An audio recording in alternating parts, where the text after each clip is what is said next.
આ તરફ રાજકોટમાં પાટીદાર રેલીમાં મનોજ પનારાનું નિવેદન સામે આવ્યું છે। પાટીદાર અગ્રણી મનોજ પનારાએ ચર્ચાસ્પદ નિવેદન આપતા કહ્યું કે વધુમાં વધુ પાટીદાર દીકરી લવ મેરેજમાં ભોગ બને છે। પાટીદાર સમાજ ભોળો છે એટલે ટાર્ગેટ કરવામાં આવે છે। રાજકોટમાં પાટીદારોની રેલીમાં આ નિવેદન આપવામાં આવ્યું છે મનોજ પનારા દ્વારા।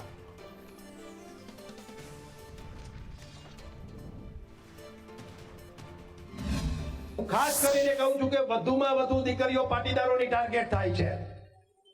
હું જે શક્તિશાળી જ્ઞાતિઓ છે એને આજે આભાર માનું છું, કારણ કે એક પણ લુખો લફંગો એમની દીકરી હમું નહીં જોઈ શકે। એને ખબર છે કે શું પરિણામ આવે।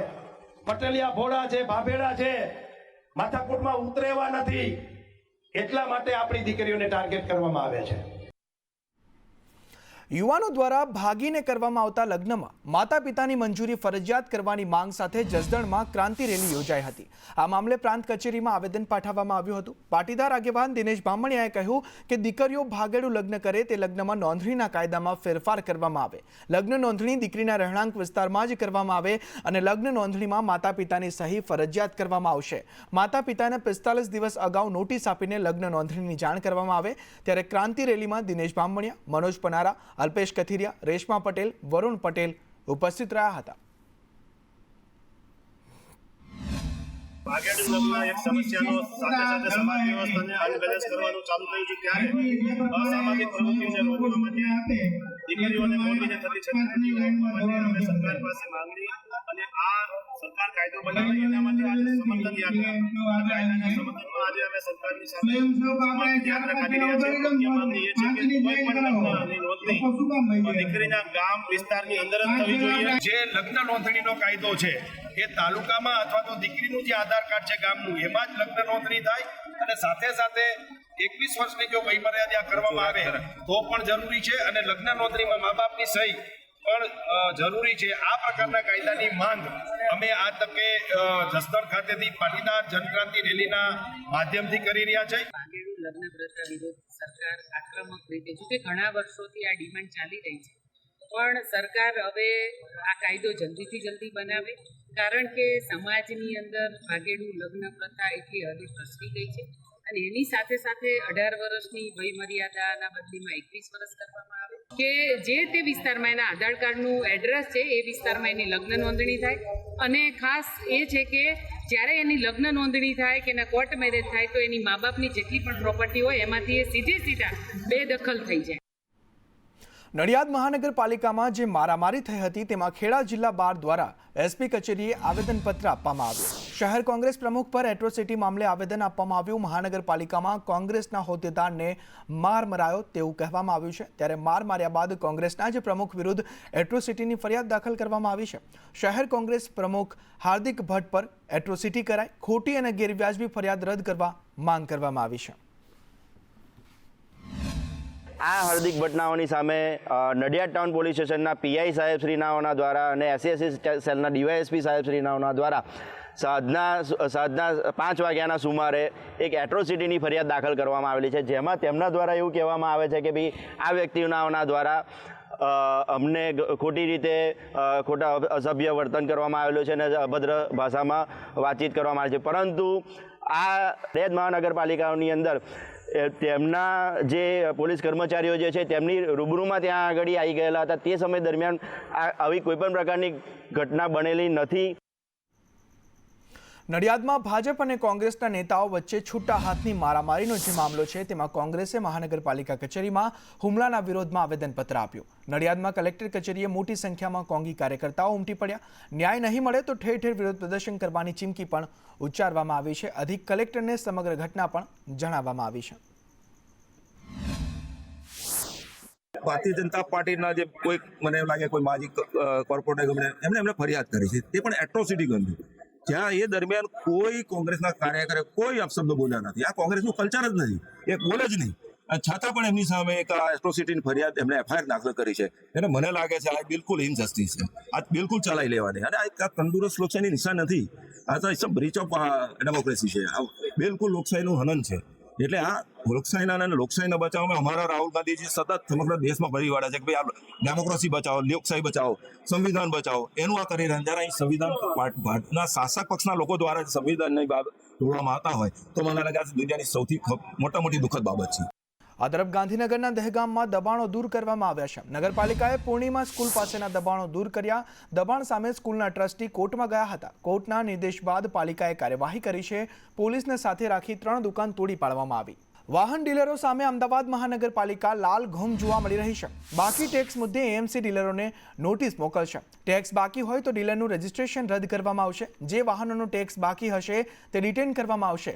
અમદાવાદમાં વાહન ટેક્સ મુદ્દે એએમસીનો નિર્ણય સામે આવ્યો છે કે ઘણા ડીલરો એએમસીમાં ટેક્સ જમા નથી કરાવતા. હાલ શહેરમાં 220 જેટલા વાહન ડીલરો છે, જેમાં વર્ષે 15,000 વાહનોનો ટેક્સ નહીં ભરાયાની ફરિયાદ જોવા મળી રહી છે. વ્હીકલ ટેક્સ સંદર્ભે 220 એવા વ્હીકલ ડીલર આપણે રજિસ્ટર્ડ કરેલા છે. અને ભૂતકાળમાં એવું થતું કે ટેક્સની નોટિસ આપણે ડાયરેક્ટ વાહન ચાલકને વાહન ધારકને આપતા હતા. પણ હવે એક પ્રકારનું મોડ્યુલ આપણે તૈયાર કર્યું છે અને મોડ્યુલના માધ્યમથી જે કોઈ વ્હીકલ ટેક્સ બાકી હોય તે સંદર્ભે આપણે વ્હીકલ ડીલરને નોટિસ આપી શકીએ એ પ્રકારનું એક મોડ્યુલ તૈયાર કર્યું છે. જે કોઈ વાહન ચાલકનો ટેક્સ વાહન ધારકનો ટેક્સ બાકી હોય તેવા હાલ પૂરતા એવા 50 મોંઘા અને મોટા વ્હીકલોની યાદી તૈયાર કરી આ ટેક્સ નહીં ભરે સમયસર તો તેમના વાહનોને અમે ડિટેન કરીશું. આ તરફ સુરેન્દ્રનગરના થાનગઢમાં ભ્રૂણ હત્યાનું રેકેટ સામે આવ્યું છે. આશીર્વાદ હોસ્પિટલ પર ભ્રૂણ હત્યાના આરોપ લાગ્યા છે. આરોગ્ય વિભાગે થાનગઢ પોલીસમાં ફરિયાદ નોંધાવી છે. હોસ્પિટલ સંચાલક રાજેશ ગોઝિયા સામે ફરિયાદ નોંધવામાં આવી છે. દિનેશ અને નીતા ઝિંઝુવાડિયા સામે પણ ફરિયાદ નોંધાઈ છે. ત્યારે જુદા જુદા જિલ્લાઓમાંથી મહિલાઓને બોલાવવામાં આવતી હતી. મહિલાઓને હોસ્પિટલમાં બોલાવી ભ્રૂણ હત્યા કરવામાં આવતી હતી. ફરિયાદ મુજબ આ હોસ્પિટલ દ્વારા જે છે એ મેડિકલ પ્રેક્ટિશનર એક્ટની જે પણ કલમો છે એમનું ઉલ્લંઘન કરી અને ગેરકાયદેસર રીતે ભ્રૂણ હત્યા કરેલી હોય એ બાબતે એમની ફરિયાદ છે. જે પણ આરોપીઓ છે એમની પણ ધોરણસર અટક કરી અને આગળની કાયદેસરની કાર્યવાહી જે છે હાથ ધરવામાં આવેલી છે. આ તરફ રાહુલ ગાંધી પ્રશિક્ષણ શિબિર પૂર્ણ કરી જૂનાગઢથી રવાના થયા છે. શહેર અને જિલ્લા પ્રમુખોને શિબિરમાં તેઓએ પાઠ ભણાવ્યા છે. મુશ્કેલીઓ સામે અડીખમ રહેવાની શીખ પણ આપી છે. ત્યારે જૂનાગઢમાં આજે રાહુલ ગાંધી આવ્યા હતા પ્રશિક્ષણ શિબિર માટે અને તે પૂર્ણ કરી તેઓ રવાના થઈ ગયા છે. 41 જિલ્લા પ્રમુખોની માત્ર ઉપસ્થિતિ અને એના સિવાય કોઈ નેતાઓ પણ નહીં. એટલે આ જિલ્લા પ્રમુખો માટે ગુજરાત કોંગ્રેસમાં લગભગ આ એવી પહેલી ઘટના બની છે કે 41 લોકો માટે રાહુલ ગાંધીજી આવે, ખડગેજી આવે અને રાહુલ ગાંધીજી તમારે ભવિષ્યમાં ચૂંટણી બાબતે નહીં, એનાથી સૌથી મોટી વાત એ છે કે માનવતા માટે તમે શું કરી શકો. અત્યારના પર્યાવરણ માટે, સજીવો માટે તમે શું કરી શકો.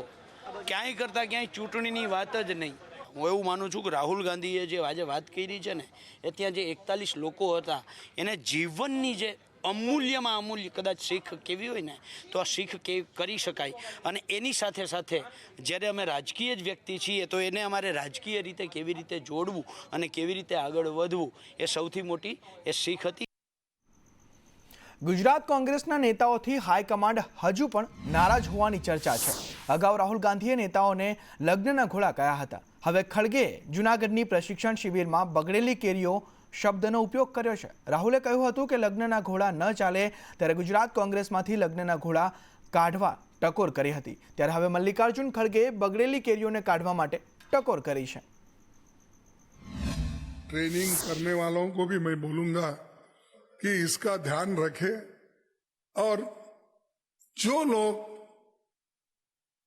काम नहीं करना चाहते और आप लोग जनता पे थोपना चाहते हैं तो ये नहीं होगा. अगर ऐसे लोग हैं मुकुल जी, आप और ऑर्गेनाइजिंग सेक्रेटरी मिलके फौरन ऐसे लोगों को निकाल दो, क्योंकि एक सड़ा आम सारे को जो टोकरी में रहते सब आम को खराब कर देता. तो इसीलिए जो जल्दी जाने वाले हैं जाओ, दूसरे को उसमें वहां पर लाइए। कभी कभी कांग्रेस पार्टी क्या करती है, रेस के घोड़े को शादी में भेज देती है और शादी के घोड़े को रेस में लगा देती है। तो उसने कहा ये आप बंद करा दीजिए, रेस के घोड़े को आप रेस दौड़ाइए और शादी के घोड़े को आप शादी में भेजिए। तो ये हमें गुजरात में करना है। ભેળસેળિયા વેપારીઓ સામે ફૂડ એન્ડ ડ્રગ્સ વિભાગે કાર્યવાહી હાથ ધરી છે। શુદ્ધ ઘીમાં ભેળસેળ કરતા કચ્છ જામનગરના વેપારી પર દરોડા પાડવામાં આવ્યા છે। શુદ્ધ ઘીમાં પામ ઓઇલની ભેળસેળ કરતા હતા। ફૂડ એન્ડ ડ્રગ્સ વિભાગે 1.14 કરોડનો મુદ્દામાલ જપ્ત કર્યો છે। 67 ટન રિફાઇન્ડ પામ તેલનો જથ્થો જપ્ત કરવામાં આવ્યો છે। ભારત ફૂડ અને ક્રિષ્ના ફૂડમાંથી 4 નમૂના લેવામાં આવ્યા છે, ત્યારે ધ્રોલના ક્રિષ્ના ફૂડ્સની લાયસન્સ પણ રદ કરવાની કાર્યવાહી કરવામાં આવી છે। ભારત કોઓપરેટિવ લિમિટેડ નામની ફૂડનું લાયસન્સ ધારક એક પેઢી ગાંધીધામ ખાતેથી આજે દરોડો પાડ્યો, ત્યાંથી 4 નમૂના લેવામાં આવ્યા અને મોટો જથ્થો vegetable fat, refined palm oil અને અન્ય જે બ્રાન્ડના વનસ્પતિ હતા એ જપ્ત કરવામાં આવ્યા। સાથે સાથે જામનગર ખાતેથી ક્રિષ્ના ટ્રેડિંગમાંથી લગભગ 6 લાખનું ભેળસેળ ઘી પણ આજે પકડવામાં આવ્યું છે, ત્યાંથી પણ 4 નમૂના લેવામાં આવેલા છે। ભારત કોઓપરેટિવ લિમિટેડ નામની ફૂડનું લાયસન્સ ધારક એક પેઢી ગાંધીધામ ખાતેથી આજે દરોડો પાડ્યો, ત્યાંથી 4 નમૂના લેવામાં આવ્યા અને મોટો જથ્થો vegetable fat, refined palm oil અને અન્ય જે બ્રાન્ડના વનસ્પતિ હતા એ જપ્ત કરવામાં આવ્યા। સાથે સાથે જામનગર ખાતેથી ક્રિષ્ના ટ્રેડિંગમાંથી લગભગ 6 લાખનું ભેળસેળ ઘી પણ આજે પકડવામાં આવ્યું છે, ત્યાંથી પણ 4 નમૂના લેવામાં આવેલા છે। આ તરફ બોટાદમાં પોલીસે સગીરને માર મારવાનો આક્ષેપ લાગ્યો છે। 17 વર્ષીય આર્યન મુલતાણીને માર મારવાનો આક્ષેપ લાગ્યો છે પોલીસ પર, ત્યારે આર્યન અમદાવાદમાં ખાનગી હોસ્પિટલમાં સારવાર હેઠળ છે। આમ આદમી પાર્ટી અને કોંગ્રેસના ધારાસભ્યોએ મુલાકાત લીધી। બોટાદના એમએલએ ઉમેશ મકવાણાએ આક્ષેપ કર્યા કે ચોરીના ખોટા આરોપસર અટકાયત કરવામાં આવી હતી। 9 દિવસ કસ્ટડીમાં રાખી તેને માર મારવામાં આવ્યો। સગીર હાલ જીવન મરણ વચ્ચે ઝોલા ખાઈ રહ્યો છે। ત્યારે ઉમેશ મકવાણાએ કહ્યું કે બોટાદમાં આવી આ બીજી ઘટના બની છે। તો આ તરફ ઇમરાન ખેડાવાલા દ્વારા કહેવામાં આવ્યું કે પોલીસે ગંભીર રીતે માર માર્યો છે। છોકરાને 9 દિવસ સુધી મારવામાં આવ્યો છે। 3 દિવસ પછી મેં અજય રાઠોડ જે પોલીસ સ્ટેશનમાં છે અને કૌશિક જાની એમને મેં વાત કરી કે ભાઈ તમે આ 24 કલાકમાં કોર્ટમાં રજૂ કરવાનું આવે, એ તમે કેમ રજૂ નથી કર્યું? તો એમના મોઢાના શબ્દ એ હતા કે અમે કોર્ટમાં અમે અરજી મૂકી, અમને કોર્ટમાંથી જ આદેશ છે, 6 મહિના થાય 12 મહિના થાય। એડમિટ કરનાર કૌશિક જાની પણ એમણે મિત્ર લખાવ્યું છે કે પોલીસ છે એને માર્યો છે, કોઈ વસ્તુ નથી પતા, બધું ખોટું બોલીને એડમિટ કર્યો છે। ઠીક છે, કાંઈ વાંધો નહીં। એ એડમિટ કર્યા પછી આપણે એમના હાથમાં 2 ફાઇલ જોઈ, જે બોટાદ હોસ્પિટલની 2 ફાઇલ હતી, જે 28 તારીખની હતી, જે અમને 28 તારીખે કહેતા હતા કે મોરબી એને ઇન્કવાયરી લઈ ગયા છે, પણ એને 28 તારીખે બોટાદમાં એડમિટ હતો, તે છતાં અમને જાણ નથી કરી। બોટાદ ટાઉનમાં આ બીજી ઘટના છે। આની પહેલાં પણ એક મુસ્લિમના યુવાનને ઢોરમાર મારી, ગરીબના દીકરાને મારી અને એનું મૃત્યુ થયું હતું, ત્યારે પણ અમે સરકારમાં રજૂઆત કરી હતી। અને એક 5 દિવસ પહેલાં તે કોળીના યુવાનને એટેકના બાને એને કસ્ટડીએ ડેથ થયું છે, એની પણ મેં રજૂઆત કરી છે। જે પ્રમાણે પોલીસને ગુનેગાર હોય એને ચોક્કસ હું સમજું છું કે કાયદો છે, કોર્ટો છે, કોર્ટના અંદર જાય, એના પાસેથી રિમાન્ડ માંગે અને જે પણ કોર્ટ કે એ પ્રમાણેનું કાર્ય પોલીસે કરવું જોઈએ। પરંતુ એક નિર્દોષ 17 વર્ષનો છોકરો અને સાથે બીજા 2 છોકરા હતા, એના પર પણ પોલીસે કેસ કર્યા છે। એકને અત્યારે ડિટેન કરીને રાખેલો છે અને અત્યારે એક હોસ્પિટલમાં છે। આ નિષ્ફળ ગૃહમંત્રીના રાજ્યની અંદર વારંવાર ગરીબ અને પછાતોની ઉપર જે પ્રમાણે અત્યારે જુલમ અને અત્યાચાર કરવામાં આવી રહ્યું છે, રેકડીવાળા હોય, ગરીબ હોય, એમને કોઈ ન્યાય નથી મળી રહ્યો। એટલે હું માનું છું કે સૌથી પહેલાં તો આ નિષ્ફળ ગૃહમંત્રીએ રાજીનામું આપવું જોઈએ। ડાયલોગબાજી અને ફિલ્મી સ્ટાઇલથી જે વાતો કરે છે, હું માનું છું એનાથી ગુજરાતની કાયદો વ્યવસ્થાની સ્થિતિ કાબૂમાં આવવાની નથી। સાબરકાંઠાના હિંમતનગરમાં Sikandar Lodha international private limited નામે કંપની ખોલીને 300થી વધુ લોકો સાથે કરોડોની છેતરપિંડી કરવામાં આવી છે। સંચાલકો 18 જેટલા દેશોના વર્કિંગ વિઝા અપાવવાની લાલચ આપીને લોકોને ખંખેરતા હતા। સિકંદર લોઢા અને તેના પુત્ર સહિત 3 સામે પોલીસ ફરિયાદ નોંધાઈ। सिकंदर लोढ़ा के द्वारा पैसा लिया जा रहा है लेकिन वर्क परमिट दी नहीं जा रही है, तो इसको ध्यान में रख के तुरंत ही पुलिस के द्वारा तफ्तीश शुरू की गई थी। और जब एप्लीकेंट्स ने यहाँ पे हिम्मतनगर रूरल पुलिस स्टेशन के अंदर एफआईआर दर्ज कराई, तो एफआईआर उनकी दाखिल करके अब तक टोटल हमने 19 लोगों को उसमें विटनेस बना के तकरीबन 38 लाख रुपीस के फ्रॉड की एफआईआर ली है। उसके अलावा दूसरे भी बहुत सारे विटनेसेस है जो उसमें जुड़ते जा रहे हैं, तो उनको शाहिद बना के हम उस तफ्तीश के अंदर ऐड करते जा रहे हैं। अब तक हमारी जो इन्वेस्टिगेशन है उसमें एक आरोपी जो हसीब लोढ़ा है वो पकड़ा गया है, और सिकंदर लोढ़ा और उसके बेटे को पकड़ने के लिए क्राइम ब्रांच की टीमें लगी हुई है। આ તરફ સુરતમાં રિક્ષામાં બેસી લૂંટ કરતી ગેંગ ઝડપાઈ છે। વરાછા પોલીસે કાલિયા અને ગબ્બાજ પઠાણને ઝડપી પાડ્યા છે। છરીની અણીએ વેપારી પાસેથી 30,000 લૂંટી લીધા હતા। પકડાયેલા આરોપીમાંથી એક પર 17 ગંભીર ગુના છે। शहर के वराछा पुलिस स्टेशन के विस्तार में पैसेंजर को रिक्शा में बैठा के उनको चाकू दिखा के उनसे लूट करने वाली गैंग का पर्दाफाश किया है वराछा पुलिस ने, और आरोपियों को घंटरी कलाकों में पकड़ा है। ये दो आरोपी मुस्तफ़ा खान उर्फे कालिया फकीरा खान और अरबाज खान उर्फे गब्बा आलम खान, ये दोनों भेस्तानावास में रहने वाले हैं। તો રાજ્યમાં મહિલા શ્રમિકો માટે રાતની પાળીમાં કામ કરવાની છૂટ અને દૈનિક કામના કલાકોને 8થી વધારીને 12 કલાક કરવાની જોગવાઈ કરવામાં આવી છે। ત્યારે સુરતના કારખાનામાં કામ કરતી મહિલાઓએ સરકારના નિર્ણયને આવકાર્યો છે। જોકે તેમને પોતાની સલામતીની ચિંતા છે, જેને જોતા તેમણે સરકારને ટકોર કરી છે કે રાતપાળીમાં કામ કરતી મહિલાઓની સલામતી કારખાના પૂરતી જ છે, પણ બહારની સુરક્ષા માટે પણ સરકારે વિચારવાની જરૂર છે। वो तो अच्छे के लिए ही कायदा निकाला है, पर क्या करें, रात को सेफ्टी भी चाहिए ना कंपनी में। 12 घंटा मिलेगा तब भी, रात को नाइट ड्यूटी भी मिलेगा तब भी अच्छे के लिए है। इस कायदे के लिए तो अच्छा है ये नियम, सुविधा सुरक्षा होना चाहिए। पहले हम लोग तो दिन में ड्यूटी करते रहे हैं, अब ये नियम जैसे चालू किया है सरकार नाइट के लिए, तो नाइट तो अच्छा है, पर सुविधा होना चाहिए औरत के लिए।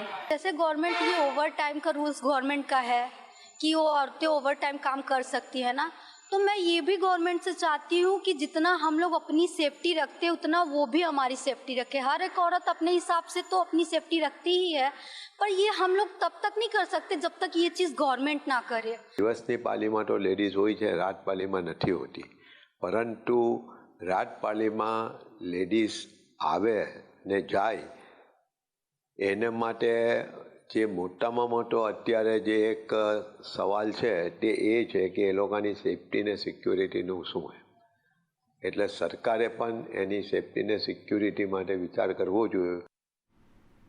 આ તરફ સાયલા તાલુકા કોંગ્રેસ સમિતિએ ખેડૂતોના વિવિધ પડતર પ્રશ્નો અંગે સરકાર સામે વિરોધ નોંધાવીને મામલતદારને આવેદન આપ્યું હતું। ખેડૂતોએ ગયા વર્ષે વરસાદથી પાકને થયેલા નુકસાનની સહાય ચૂકવવાની, જમીન માપણીમાં થયેલી ગેરરીતિને જોતા માપણી રદ કરવાની અને ખેત પેદાશોના યોગ્ય અને પોષણક્ષમ ભાવો આપવાની તેમજ તમામ ખેત પેદાશોને ટેકાના ભાવના કાયદા હેઠળ લાવવાની માંગ કરી છે। ખેડૂતોના પ્રશ્નો માટે આવેદનપત્ર આવ્યા છીએ। સરકારે 2024માં જ્યારે અતિવૃષ્ટિ થઈ ત્યારે ખેડૂતોને દરેક હેક્ટર દીઠ 11,000 રૂપિયા અને 22,000 રૂપિયા આપવાની વાત કરી હતી। એ વાતમાં આ તાલુકામાં 14,200 અરજીઓ થઈ હતી, એ પૈકી માત્ર 400 અરજી જ મંજૂર કરવામાં આવી હતી અને બીજી બધી અરજીઓને નામંજૂર કરવામાં આવી હતી। હમણાં મને જાણકારી મળી છે આજે એક ખેડૂતના ખાતામાં ફક્ત 1,000 રૂપિયા જમા કરવાનું ચાલુ કર્યું છે। તો મારી સરકારને વિનંતી છે કે ખેડૂતો પર થતો અન્યાય દૂર કરો। તમામ ખેડૂતોને મિનિમમ સપોર્ટ પ્રાઇસ એની ખેત પેદાશોના પૂરતા ભાવ મળે અને જે 2024માં ખેડૂતોને નુકસાન થયું છે તેનું પૂરેપૂરું વળતર મળે। સુરતના ઉલપાડમાં સિંચાઈ માટે કેનાલ બંધ રાખવા તેમજ પાવર ગ્રીડ સામે ખેડૂતો આકરા પાણીએ છે। ખેડૂતોએ ખૂંટાઈ માતા મંદિરથી મામલતદાર કચેરી સુધી વિશાળ રેલી યોજી હતી, જેમાં સુરત, ભરૂચ અને અંકલેશ્વર સહિતના ખેડૂતો હજારોની સંખ્યામાં જોડાયા હતા। એક તો 90 દિવસ માટે મનસ્વી રીતે સુરત સિંચાઈ વિભાગના અધિક્ષક ઇજનેર દ્વારા કાકરાપાર જમણા કાંઠા વિભાગની નહેરોમાં 90 દિવસ માટે કારણે આજે ખેડૂતોમાં ખૂબ મોટો આક્રોશ છે। સરકારે કોઈ પણ જાતની વિચારણા કર્યા વગર માત્ર ભ્રષ્ટાચાર કરવા માટે થઈને આ પગલું ભરેલું છે। તો દેશમાં મગફળીના વાવેતરમાં ગુજરાત અવ્વલ છે। 22 લાખ હેક્ટરમાં મગફળીનું વાવેતર કરાયું। દેશના કુલ વાવેતરના 50% વાવેતર ગુજરાતમાં જ છે। મગફળીના ઉત્પાદનમાં ગુજરાત ઇતિહાસ રચી નાખશે। મગફળીનું ઉત્પાદન 66 લાખ મેટ્રિક ટન થવાનો અંદાજ છે। દેશભરની 50% મગફળી ગુજરાતમાં ઉત્પાદન થાય છે અને પ્રતિવર્ષ તેનું વાવેતર ગુજરાતમાં વધતું જાય છે. આ વખતે મગફળીનું અંદાજિત ઉત્પાદન લગભગ 65થી 70 લાખ મેટ્રિક ટન જેટલું થવાનું છે અને ગુજરાત સરકાર ટેકાના ભાવે મગફળીને ખૂબ મહત્ત્વ આપે છે ખરીદવામાં. આ તરફ સીબીએસઈ અને આઈસીએસઈ બોર્ડની શાળાઓની મનમાનીનો જે મુદ્દો છે તેમાં રાજ્ય સરકારના નિયમો પાળવા ગ્રામ્ય ડીઈઓની સૂચના છે. ગ્રામ્યની 80 શાળા સંચાલકો સાથે ડીઈઓની વાતચીત થઈ. વિદ્યાર્થીઓની સલામતી શાળાની જવાબદારી રહેશે. શાળાઓની બહાર સીસીટીવી લગાવવા પણ સૂચના આપવામાં આવી છે. માનનીય મુખ્યમંત્રીશ્રીએ શરૂ કરી છે નમો લક્ષ્મી સ્કીમ છે 9 થી 12ની દીકરીઓ માટે અને નમો સરસ્વતી સ્કીમ છે 11-12 સાયન્સના વિદ્યાર્થીઓ માટે. તો જે આ ક્રાઇટેરિયામાં આવતા હોય બાળકોનું એ કમ્પલસરી એની અંદર એ બાળકો લાભ લે એના માટેની અમે વાત કરી છે. અને શાળા સલામતી માટે ખાસ કરીને વિદ્યાર્થી ઘર છોડે ત્યાંથી માંડીને સ્કૂલ સુધી આવે અને સ્કૂલ પછી ઘરે જાય તો પણ આપણે એક શાળા એની સાથે સંપર્કમાં રહે અને એના કોન્ટેક્ટ નંબર અને વિગત સાથે રાખે એ પણ અમે ખાસ કરીને ચર્ચા કરી છે. સાંસદ ગેનીબેન ઠાકોર પૂરના પાણીમાં ઉતર્યા. કેડસમા પાણીમાં ઉતરી ગામના લોકોને મળ્યા. વાવના મોરીખા ગામના દ્રશ્યો સામે આવ્યા. સમર્થકો સાથે ગેનીબેન પાણીમાં ઉતર્યા ત્યારે સાંસદ ગેનીબેનની ફોટોગ્રાફી વાયરલ થઈ છે અને પૂર પોલિટિક્સમાં આ ફોટોગ્રાફી ઉમેરાઈ ગઈ છે.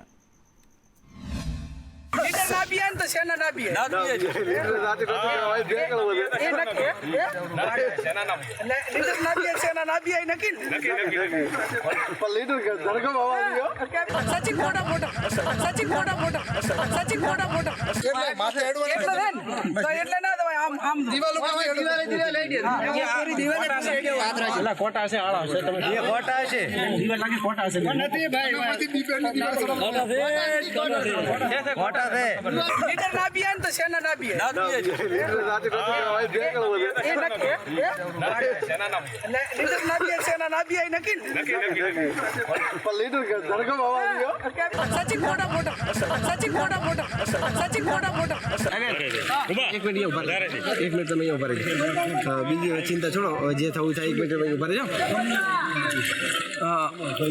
માનનીય સાંસદ અત્યારે મોરીખા ગામની અંદર સતત ચિંતામાં છે અને ઘણા ડૂબસા અમે પાણી છે ત્યાં તમે જોવો છો કે આખું ગામ અત્યારે પાણીમાં છે. પોતે નિરીક્ષણ કરવા માટે ખુદ જાતે પાણીમાં તરીને આવ્યા છે. સાહેબ, હું સાંસદ સાહેબને હું ખૂબ ખૂબ આભાર માનું છું અને મારા મોરીખા ગામને ખૂબ મદદ કરો એવી હું આશા રાખું છું.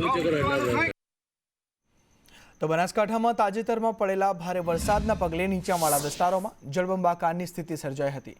ધણાખરા ગામોમાં પાણી ફરી વળતા ગ્રામજનોએ ઘર વખરી અને પશુધન ગુમાવ્યું છે. ગ્રાઉન્ડ ઝીરો રિપોર્ટિંગ કરવા માટે થરાદ તાલુકાના ભરોળ ગામે વરસાદે જે 3 દિવસની તારાજી સજી તેની અંદર અત્યારે 5મા દિવસે વરસાદ બંધ થયો છે. તેને લઈ અત્યારે ભરોળ ગામની અંદર 4 ફૂટ સમગ્ર ગામની અંદર 4 ફૂટ પાણી છે. જીવના જોખમે અત્યારે અહીં નહીં માત્ર એક જ ટ્રેક્ટર માધ્યમ બન્યું છે. તેને જીવન જરૂરિયાત ચીજ વસ્તુ માટે તેમજ ગામમાંથી કોઈ ઇમરજન્સી વાહન પણ આવી શકતું નથી. તેને લઈ અત્યારે સ્કૂલો છે તો સ્કૂલો છેલ્લે 4 દિવસથી બંધ રાખવામાં આવી છે. તેમજ અત્યારે જે ગામની અંદર કોઈ બીમાર વ્યક્તિ હોય તો નાનું વાહન પણ પસાર થઈ શકતું નથી. અને અત્યારે જે લાઇટના કારણે અત્યારે 2 દિવસથી લાઇટ આવ્યાના કારણે અત્યારે જે અનાજની જે છે તે ફ્લોર મિલ પણ ચાલુ થઈ છે. અત્યારે જે આપણે જે જીવના જોખમે રિપોર્ટિંગ થઈ રહ્યું છે. સંદેશ દેવરામ મિસ્ત્રી થરાદ. સમગ્ર ગુજરાતમાં વરસાદે તારાઈ મચાઈ છે ત્યારે થરાદ તાલુકાના ભરોળ ગામે સંદેશ ન્યૂઝ પહોંચે છે ગ્રાઉન્ડ ઝીરો રિપોર્ટિંગ કરવા માટે.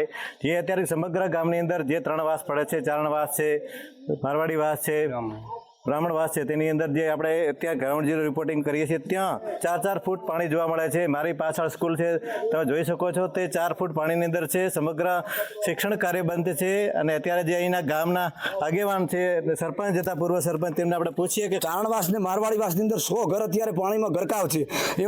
એવી પરિસ્થિતિ છે કે લોકોના ઢોર અને એમને ક્યાં જવું અત્યારે આજની તારીખમાં જોઈ શકો છો 100 ઘરની અંદર માણસોને લાઇટ નથી 3 દિવસ. કે બહાર કોઈ વ્યવસ્થા નથી. બહાર જવું હોય તો કોઈ મહિલાઓ કા ભાઈઓ પણ કોઈ રસ્તો અમારા માટે આ ગોળિયા માટે કોઈ રસ્તો નથી બહાર નીકળવા માટેનો અને ખૂબ જ તકલીફ છે. પ્રાંત સાહેબને, કલેક્ટર સાહેબને મારી ખૂબ જ વિનંતી છે કે તરત આ પાણીનો અમને નિકાલ કરી આપે. નુકસાન છે. જીવન જરૂરી ચીજ વસ્તુઓ માટે માત્ર ને માત્ર અહીં સહારો બને છે ટ્રેક્ટરને પાણીમાંથી પસાર થવું પડે છે. 5-5 ફૂટ પાણીમાંથી વરસાદી પાણીને ત્યારે રોગચાળો થવાની પણ ભીતિ છે. તેને લઈ ભારે નુકસાન ભોગવવી પડે છે. સંદેશ ન્યૂઝ દેવરામ મિસ્ત્રી થરાદ.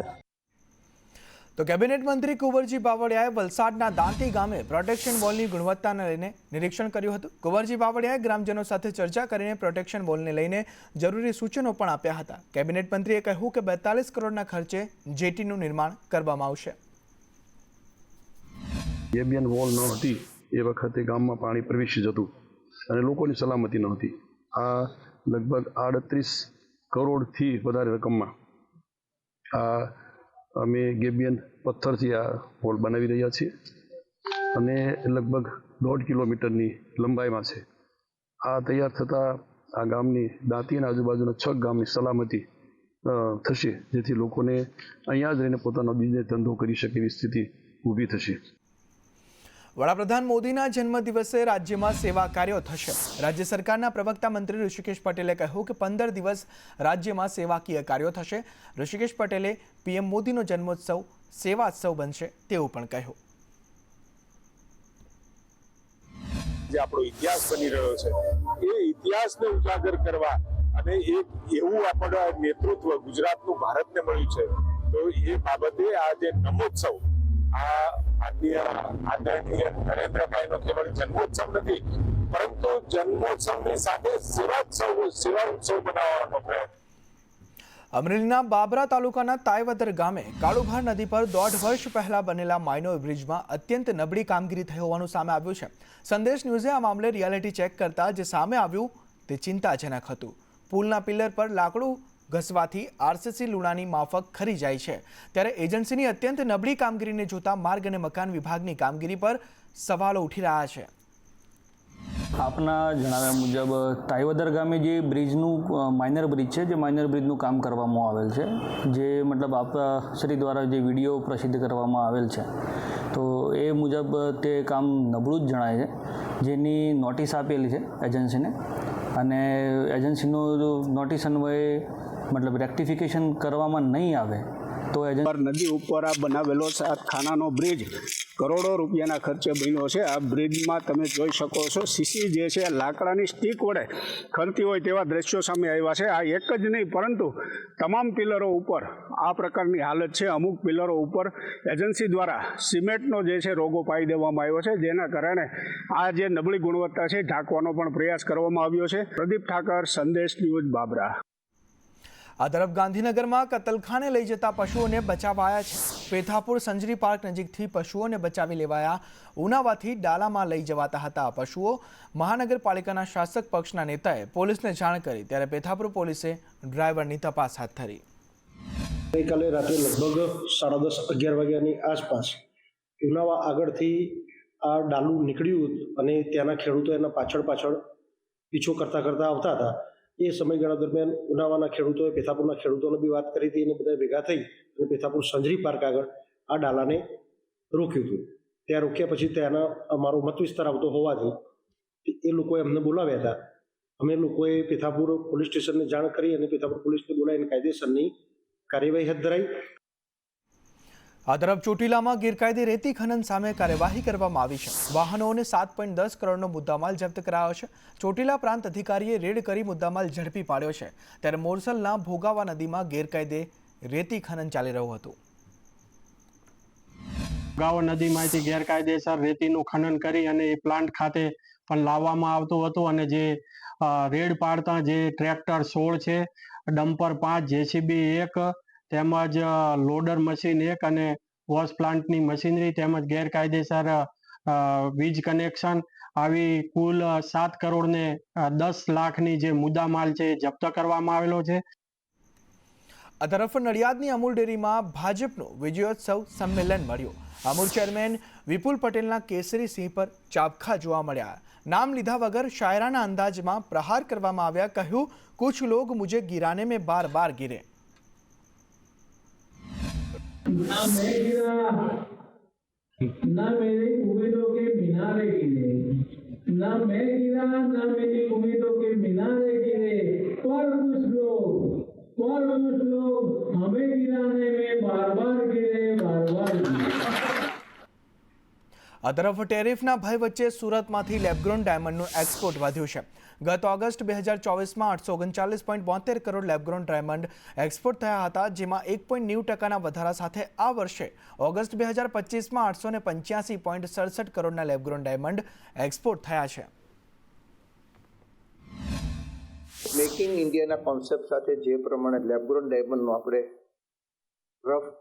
બનાવી, કટ એન્ડ પોલિશ આપણે કરી, વેલ્યુડેશન આપણે કરીએ, આની અંદર થોડો ગ્રોથ જોવા મળ્યો છે.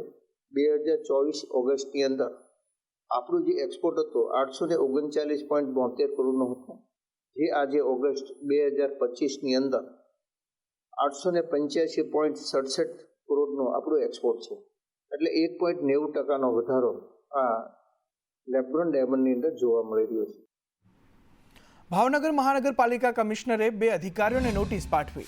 ડ્રેનેજના અણઉકેલ અને બેદરકારીને લઈ આ નોટિસ ફટકારવામાં આવી.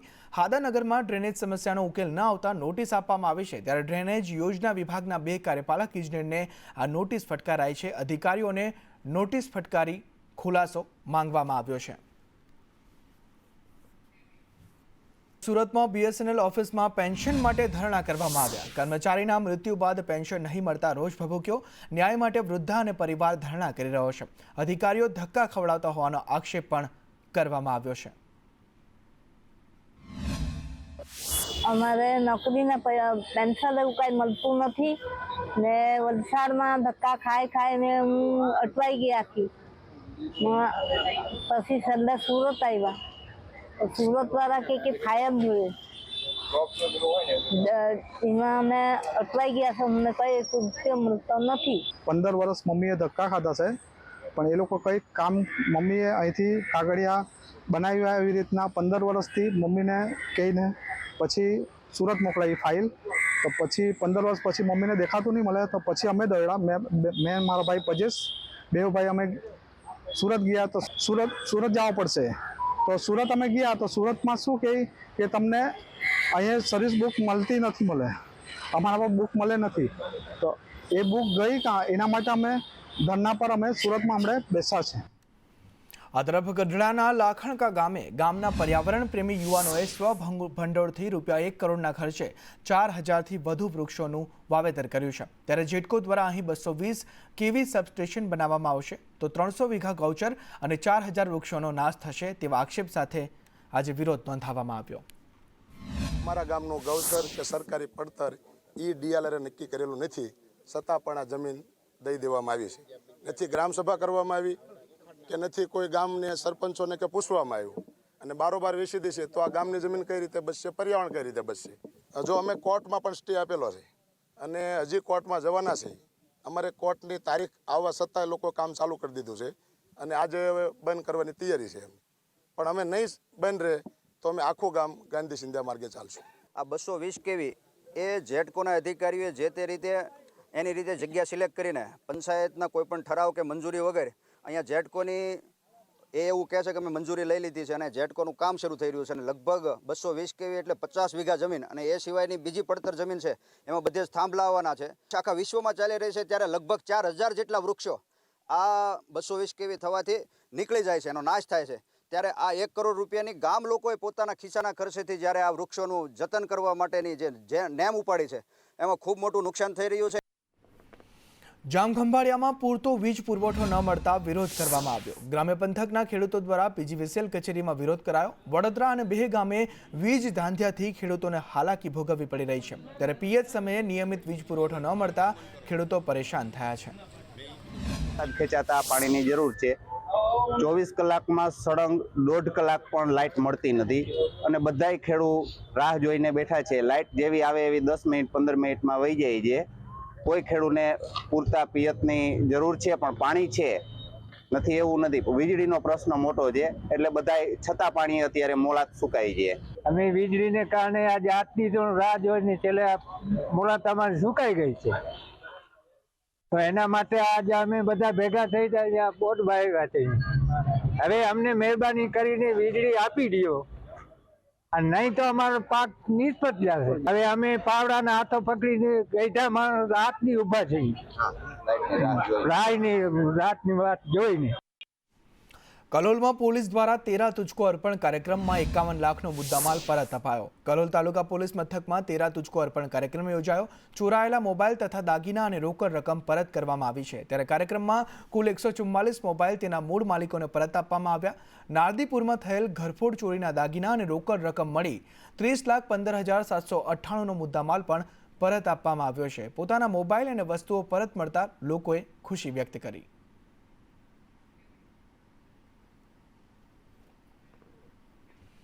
ભાજપના એમએલએ હાર્દિક પટેલની મુશ્કેલીમાં વધારો થયો છે. હાર્દિક પટેલ સામે વધુ એક ધરપકડ વોરંટ ઇસ્યુ કરવામાં આવ્યું છે. CRPCની કલમ 70 હેઠળ ધરપકડ વોરંટ ઇસ્યુ કરાયું છે. અમદાવાદ ગ્રામ્ય કોર્ટે ધરપકડ વોરંટ ઇસ્યુ કર્યું છે. અગાઉ 29 ઓગસ્ટે પ્રથમ વોરંટ ઇસ્યુ કરવામાં આવ્યું હતું. 2018માં નિકોલમાં મંજૂરી વગર ઉપવાસનો કેસ જે છે તેમાં 10 સપ્ટેમ્બરે હાજર ન રહેતા આ ફરી વોરંટ ઇસ્યુ કરાયું છે. વડાપ્રધાન મોદી ફરી ગુજરાત આવશે. 20 સપ્ટેમ્બરે ભાવનગરમાં PM મોદીનો રોડ શો યોજાશે. એરપોર્ટથી મહિલા કોલેજ સુધી આ રોડ શો યોજવામાં આવશે. 100 કરોડથી વધુના કામોનું ખાતમુહૂર્ત પણ PM દ્વારા થશે. GMB અને શિપિંગના કાર્યક્રમમાં તેઓ હાજરી આપશે. ભાવનગરના જવાહર મેદાનમાં જાહેર સભા પણ યોજવામાં આવશે. ત્યારે વહીવટી તંત્ર દ્વારા તૈયારીઓ શરૂ કરી દેવામાં આવી છે.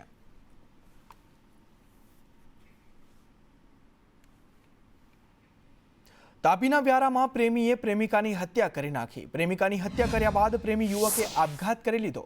પ્રેમિકાએ સંબંધ રાખવાની ના પાડતા તેની હત્યા કરી. હત્યા બાદ પ્રેમીએ નદીમાં કૂદીને આપઘાત કરી લીધો. ત્યારે પોલીસે ગુનો નોંધીને તપાસ હાથ ધરી છે.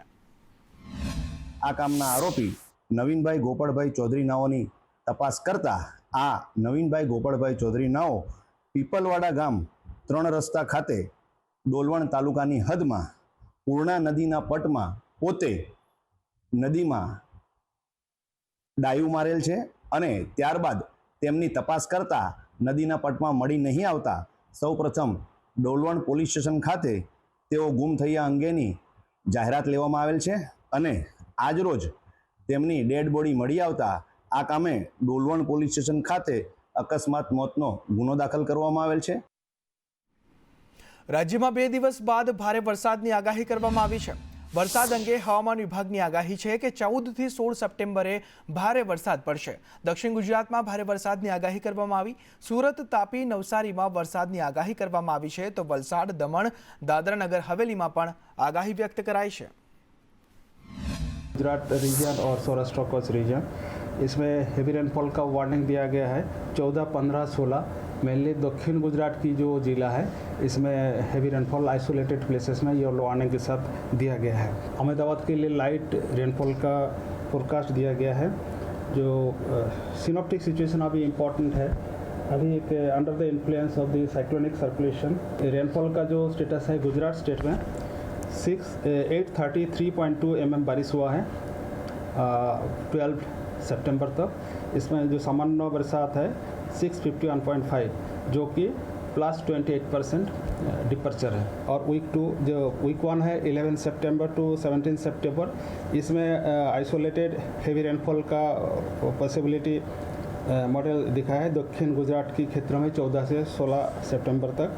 और वीक 2 18 से 24 सितंबर जो नवरात्रि आ रहा है इसमें fairly to widespread rainfall संभावना रहेगा. આ તરફ અમદાવાદમાં પ્રેમચંદ નગર સોસાયટીમાં બબાલ થઈ છે. પીજીને લઈને રહીશોએ વિરોધ કર્યો છે. બોપલ બાદ પ્રેમચંદ નગર સોસાયટીનો વિવાદ સામે આવ્યો છે જેમાં પીજીને લઈને રહીશો દ્વારા વિરોધ કરવામાં આવ્યો છે. ત્યારે વસ્ત્રાપુર પોલીસે ઘટના સ્થળે પહોંચી વધુ તપાસ શરૂ કરી છે. આજ મુદ્દે વધુ માહિતી સાથે સંવાદદાતા જિગ્નેશ જોડાયા છે. જિગ્નેશ, પીજીને લઈને વધુ એક જગ્યાએ બબાલ થઈ છે, શું છે વિગતો? નવીન, વાત કરવામાં આવે તો પીજીને લઈને છેલ્લા કેટલાક સમયથી અમદાવાદના અલગ અલગ વિસ્તારોમાં બનાવો સામે આવે છે અને વિરોધ સામે આવે છે. ખાસ કરીને સોસાયટીઓમાં ચાલતી પીજી બંધ કરવા માટે સોસાયટીના રહીશોનો વિરોધ રહેતો હોય છે. કારણ કે પીજીમાં રહેતા લોકો તથા તેના પાર્કિંગને લઈને જે સમસ્યા થતી હોય છે તેને લઈને અવારનવાર વિરોધનો વંટોળ ઉઠતો હોય છે. અગાઉ બોપલ અને હવે પ્રેમચંદ નગરની જે સોસાયટી છે તેમાં પણ આ જ પ્રકારનો જે વિરોધ છે તે સામે આવ્યો છે અને આખરે મામલો પોલીસ મથકે પહોંચતા પોલીસે આ અંગે જે પીજીના સંચાલક છે તેમની પાસે કોઈ પણ પ્રકારના દસ્તાવેજ રેકોર્ડ છે કે કેમ અથવા તો જે પીજીમાં રહેનારા લોકો છે તેમની નોંધણી કરાવેલી છે કે કેમ તે તમામ મુદ્દાને તપાસ હાથ ધરી છે. ત્યારે પોલીસ તપાસ બાદ શું કાર્યવાહી થાય છે તે જોવું જરૂરી છે અને સાથે જ જે પીજી છે તેને લઈને અગાઉ ફરી વખત કોઈ માથાકૂટ કે વિવાદ ન થાય તે માટે પોલીસ દ્વારા જે સોસાયટીના રહીશો છે તેમને પણ પોલીસ મથકે બોલાવી અને આ અંગે કાર્યવાહી અંગે સમજ પણ કરવામાં આવી હતી. જી, સમગ્ર માહિતી બદલ આભાર જિગ્નેશ.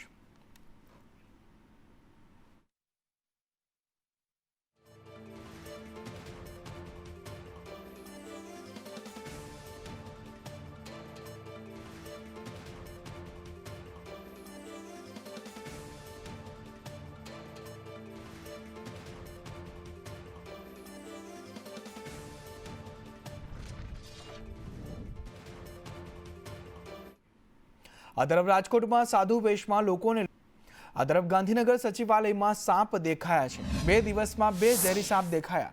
આજે ગેટ નંબર 1 પાસે ઝેરી સાપ દેખાયો. આજે પોલીસ ચેકિંગ પોઈન્ટ પાસે સાપ આવી ગયો હતો ત્યારે મહિલા પીએસઆઈની સજાગતાથી સાપનું રેસ્ક્યુ કરવામાં આવ્યું છે. વિધાનસભાના પગથિયા પાસે પણ સાપ દેખાયો હતો.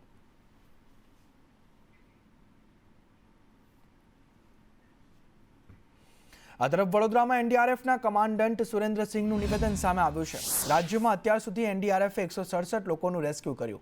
ફસાયેલા 395માંથી 167 લોકોનું એનડીઆરએફે રેસ્ક્યુ કર્યું છે ત્યારે 56 પશુઓને પણ બચાવવામાં આવ્યા છે. બોટાદ, બનાસકાંઠામાં રેસ્ક્યુમાં પડકારનો સામનો કર્યો છે. હાલ અમારી એક ટીમ બનાસકાંઠામાં તૈનાત છે. 22 લોકોના મૃતદેહ એનડીઆરએફે બહાર કાઢ્યા છે. 6 બટાલિયન એનડીઆરએફના 1149 કર્મીઓ છે તેવું પણ સુરેન્દ્રસિંહ દ્વારા કહેવામાં આવ્યું છે. अगर मैं बात करूं हमारे रेस्क्यू ऑपरेशंस का तो उसमें हमने 167 कार्मिकों को रेस्क्यू किया है जिसमें पुरुष 92, महिलाएं 48, इसमें गर्भवती महिला भी शामिल हैं तथा बच्चे 27. इवैक्यूएशन की अगर मैं बात करूं तो हमने कुल 395 नागरिकों को इवैक्यूएट किया.